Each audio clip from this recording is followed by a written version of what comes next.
Okay, in this one, we're just going to go through the mathematical base. We're not going to go through the mathematical basis first. We'll do that at the end. So we're just going to talk through it real quick. So human speech generated by the vocal cords as lung pushes air past them.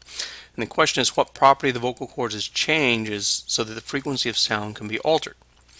Well, the first suggestion, volume. Volume of the vocal cords.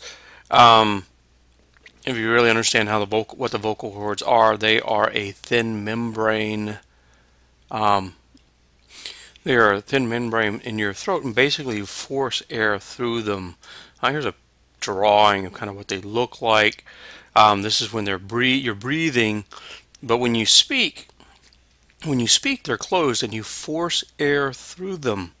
So, what is it that changes the pitch?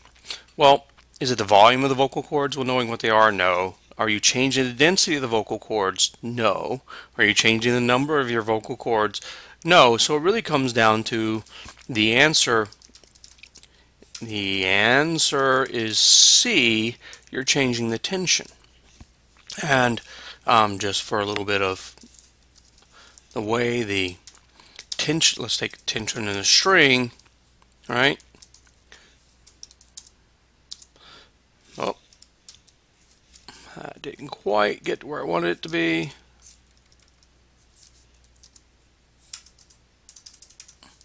Let me do this. Tension over mu. Okay, so this is, if you have a string, this is how the frequency varies with tension in a string, and it's very similar for your vocal cords. As this T is the tension in your string, mu for the string is the mass per unit length, and L is the length of a string. So as you increase the tension, think about with a guitar, as you increase the tension on a string in a guitar, the pitch goes up. Or as you decrease the tension, the pitch goes up. Same thing if you've ever played around with a rubber band or any other string.